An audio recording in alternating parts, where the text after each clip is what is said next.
yet another story on my channel Inspo Vibes with SK. Thank you so much for watching my previous videos and liking them and subscribing to them. At the end of today's story, if you like what you'll hear, don't forget to like, subscribe to my channel and share with others around you. So today's story is about Raghu. Raghu was from a small town, and he lived his life, or a large part of his life, with 4 people who were with him like shadows and never left him, and actually they controlled his life. So I would like to tell today's story in Hindi, because that I think will bring out the real essence and have better understanding of what I want to say.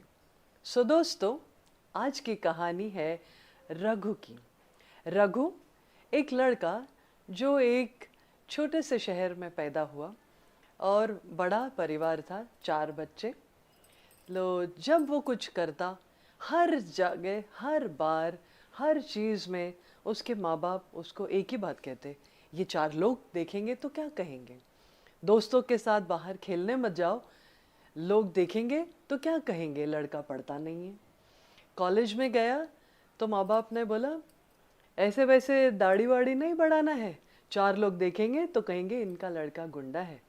Classes bunk नहीं करना, लोग देखेंगे तो क्या कहेंगे। बेचारा चुपचाप जैसे माँ बाप बोलते वो करता रहता, लेकिन अक्सर उसके दिल में ये सवाल ज़रूर उठता, ये 4 लोग आखिर है कौन। पर क्योंकि उसके वैल्यूज़ और उसके अपब्रिंगिंग और उसके संस्कृति में ये नहीं सिखाया था कि माँ बाप से प्रश्न करो, सवाल करो, क्वेश्चन करो, तो वो चुपचाप वैसे ही करता जैसे उसके माँ बाप कहते। कैंटीन में जाने के लिए किसी दिन माँ से पैसे मांगे, माँ मुझे पॉकेट मनी दे दो, तो माँ ने ऐसे घूम के देखा और कहा पॉकेट मनी, लड़का पैसे मांग रहा है और कैंटीन में जाएगा, लोगों के साथ बैठेगा, बदमाशी करेगा, लड़कियों को छेड़ेगा, 4 लोग देखेंगे तो क्या कहेंगे। नहीं, कोई पॉकेट मनी नहीं मिलेगी, मेहनत करो, कुछ बन जाओ, अपना कमाओ, जो चाहे करो। वो बेचारा फिर अब उनको कौन समझाए कि उसके जो दोस्त हैं वो सब पैसे लाते हैं, रोज उसके ऊपर खर्चा करते हैं, और उसके दिल में ये बात चुभती है कि मैं उनके पैसे से खाता हूँ, मैं कभी उनको नहीं खिलाता। लेकिन रघु तो रघु है, अपने माँ बाप के आगे कुछ ना बोल पाया, मन मार के चुप रह गया। जब उसके जूनियर कॉलेज ख़त्म हुआ, सब्जेक्ट चूज़ करने की बारी आई, तो उसने कहा मम्मी ये साइंस वाइंस मुझसे ना होगा, ये साइंस मेरे बस की बात नहीं है, मैं तो कॉमर्स पढ़ना चाहता हूँ। उसके माँ को तो जैसे हार्ट अटैक आने वाला हो गया। उसने अपने हस्बैंड को बोला, रघु के मॉम डैड ने बहुत आपस में डिस्कशन किया और उसके ऊपर इतना प्रेशर डाला, और सबसे बड़ा रीज़न उन्होंने ये दिया, अरे डॉक्टर इंजीनियर नहीं बना तो 4 लोग क्या कहेंगे कि इनका बेटा ना डॉक्टर बना ना इंजीनियर, कॉमर्स करके किधर भटक रहा है, कोई सेल्समैन की नौकरी कर लेगा, 4 लोगों में हमारी नाक कट जाएगी। बेचारा रघु फिर एक बार चुप करके अपने माँ बाप की सुनी, साइंस में एडमिशन ले लिया, जैसे तैसे पास किया, एवरेज मार्क्स लिए और इंजीनियर बन गया। अब इंजीनियर बन के जब वो मार्केट में निकला नौकरी लेने, तो नौकरी कहाँ मिलती है भाई, क्योंकि इंजीनियर तो भरे पड़े हैं। हर दूसरा आदमी यही 4 लोगों के डर से इंजीनियरिंग कर रहा है, अपने माँ बाप को बोल नहीं पा रहा है। एनीवेज, उसके फादर का थोड़ा बहुत इन्फ्लुएंस था, करा के उसको एक नौकरी दिला दी। अब माँ बाप को लगा हमने तो अपना पूरा फर्ज निभा दिया, एक अच्छे आदर्श रोल मॉडल पेरेंट्स की तरह हमने हमारे बेटे की लाइफ एकदम सेट कर दी। लेकिन किसी को क्या पता उस बेचारे रघु के मन में क्या बीतती है। हर रोज वो उठता, बिना किसी उमंग, बिना किसी उत्साह, बिना किसी एक्साइटमेंट के, मजबूरी में रूटीन की तरह अपने तैयारी हो करके नौकरी पर चला जाता, पूरा दिन लोगों की डांट सहता, इधर से उधर भटकता, जो वो बोलते वो काम करता, शाम को घर आ जाता। फिर कुछ साल बीते, रघु बेचारा हो गया 25 साल का। अब उसकी माँ ने कहा, अब बेटा तो इंजीनियर है, नौकरी करते कई साल हो गए, अब इसकी शादी कर देनी चाहिए। रघु के मन में एक एक्साइटमेंट जागी, उसकी वो कॉलेज की क्रश जिसको वो कई सालों से कहना चाहता था लेकिन कह नहीं पाया, उसको लगा यही मौका है, अपने मॉम डैड को बता दूं कि मैंने तो मेरी जीवन साथी चुन ली है, जाओ और उसके साथ, उसके माँ बाप के साथ बात फाइनल करके आओ। लेकिन रघु बेचारा तो रघु है, जब आज तक कुछ नहीं बोला तो यहाँ कैसे बोलेगा। फिर भी उसने अपने बड़े भाई से कहा, तुम मॉम डैड को बताओ ना, मेरी शादी उस लड़की से करवाओ ना। उसका भाई बोला, एक्सक्यूज मी, जो बात मैंने आज तक नहीं करी वो तुम्हारे लिए करूं, ये मुझसे ना होगा। करना है तो तुम ही बात करो, नहीं तो भैया जहां वो बोले वहां शादी कर लो। बेचारा रघु, डर इतना मन में, इतना स्ट्रेस, लेकिन फिर भी जैसे तैसे 10 दिन सोच के हिम्मत जुटाई और एक दिन जाके माँ को बोल दिया, माँ मुझे एक लड़की पसंद है, प्लीज मेरी शादी उससे करवा दो ना। माँ ने बोला, क्या? 4 लोग सुनेंगे तो क्या कहेंगे, सोसाइटी में हमारी क्या इज्जत रह जाएगी, लोग कहेंगे इनके बेटे ने लव मैरिज कर डाली। नहीं नहीं, ये हमसे ना होगा, हमने एक लड़की देख रखी है, दहेज भी अच्छा मिलेगा, तुम्हारी लाइफ सेट हो जाएगी, अकेली लड़की है, कोई और जिम्मेवारी नहीं है, तुम्हारी शादी तो इसी के साथ होगी। बेचारा रघु फिर झक मार के चुप रह गया। शादी हो गई, शादी के कुछ सालों में 2 बच्चे भी हो गए। अब रघु 40 साल का हो गया। 40 years he only and only did what his parents said. And what was it that governed the parents? ये 4 लोग, what will people say? एक दिन उसका 40th बर्थडे था, सब लोग घर पे इंतज़ार कर रहे थे, पार्टी का इंतज़ाम पूरा हुआ था, बस उसे ऑफिस से पहुंचने की देर थी।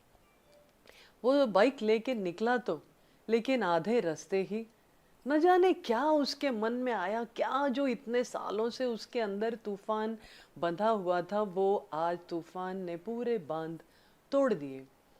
रघु ने मोटरसाइकिल लगाई बाजू में और फोन किया स्विच ऑफ और पैदल चल पड़ा। चलते चलते चलते पता नहीं कौन कौन सी शहर की गलियों में वो घूमता, 3-4 घंटे घूमता रहा और कई बार उसने इधर उधर घूम के देखा, पीछे मुड़ के देखा, कुछ लोगों को भी पूछा, भाई वो 4 लोग जिनकी वजह से आज मैं जो भी हूँ, जहाँ भी मैं हूँ, जो मेरे दिल में तूफान उठ रहा है, उन 4 लोगों की वजह से, वो 4 लोगों का पता तो कोई बता दे।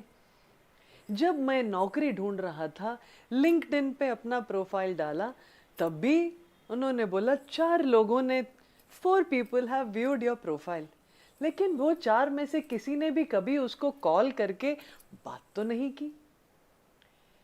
तो naukri.com और उसके जैसी और कई सारी नौकरी वाली वेबसाइट्स पर भी रिज्यूमे डाला, हमेशा यही अलर्ट मैसेज आया, 4 people have viewed your profile, 4 recruiters have downloaded your resume, लेकिन उन 4 में से कभी किसी ने उसे कॉल नहीं किया। आज रघु ने सोचा, आज 40th बर्थडे, आज तो वो 4 लोगों को पकड़ ही लूंगा, ढूंढ निकालूंगा और उनसे पूछूंगा कि भाई मैंने तुम्हारा क्या बिगाड़ा जो तुमने मेरी लाइफ को ऐसे कंट्रोल किया, आज तो अपनी शक्ल तो दिखा दो और मेरे इस सवाल का जवाब तो दे दो। लेकिन बेचारा, उसे क्या पता कि ये 4 लोग असल में है ही नहीं। There is no such thing as people, these 4 people. All there is the fear in our minds to break away from conventions and norms and rules and the framework set by the society. हमारे समाज, हमारी society, हमारी सोच, हमारे community, हमारा circle, इसमें जो हमने समय से बनाई हुई बंदिशें, बाउंड्रीज है, उन्हें बचाए रखने के लिए ये हम सब के मन में डर, हमारे माँ बाप के मन में, उनके माँ बाप के मन में ये 4 लोगों का डर डाल दिया। और जनरेशन दर जनरेशन ये 4 लोग भूत की तरह हर एक की ज़िंदगी को इन्फ्लुएंस करते, हर एक की ज़िंदगी को कंट्रोल करते, हर एक की ज़िंदगी को डिक्टेट करते हैं। लेकिन जब वो इंसान दुखी हो, जब वो इंसान के मन में कोई उत्साह, उमंग ना हो, when that person misses out all the passion in his or her life, misses out on happiness in everyday life, does not feel so proud of anything that he or she has done, because they never got to do anything that their heart said or their mind said. They never got an opportunity to follow their dreams, only and only because they and their parents were always governed by these shadow of 4 people, वो 4 लोग. So then that day Raghu decided, आज are या पार मैं भी देखूं ये 4 लोग मेरी लाइफ में कितने इम्पोर्टेंट है, आज तो मैं मेरे मन की करूँगा. He went, called up a few of his friends, went to a nice restaurant where he always wanted to go but could never go because his wife would always say, hi, इस restaurant में जाएंगे तो लोग क्या कहेंगे, वो 4 लोग. He called his friends there, had a blast of his life, and for the first time in 40 years, Raghu actually laughed. He laughed from his heart. He laughed because his spirit was singing. He laughed because his entire soul and his being was joyous that day. उस दिन उसे समझ में आया कि ये मन के अंदर की खुशी क्या है. And that day is the day he broke the bond that he had with these 4 people who controlled his life. Thereafter, Raghu has never looked back, and every day is a new day. Every day there is joy and excitement in his life. So, this is what Raghu and his story is. तो मुझे लगा आज ये रघु की story आप सबको सुनानी चाहिए. अब आप भी देखें आपके आसपास कि वो 4 लोग आपकी ज़िंदगी को इन्फ्लुएंस और कंट्रोल कर रहे हैं या आपकी ज़िंदगी आपके कंट्रोल में है. आपके हाथ में चॉइस है. वो 4 लोगों के हाथ में अपनी ज़िंदगी का रिमोट कंट्रोल फॉर हेवन सेक मत दीजिए. Keep the remote control of your life in your hands. Live your life the way you want to and be free here from what these 4 people will say. And believe me, the day you start doing that, imagine the joy and the happiness that you're going to feel inside you. So with that, I leave you and we come to the end of today's video. I hope you enjoyed listening to the story of Raghu as much as I enjoyed sharing it with you. Somewhere if it resonates with you and makes sense to you, don't forget to like, to share and to subscribe to my channel. Until we meet again on next Wednesday, keep watching Inspo Vibes with SK. Bye bye.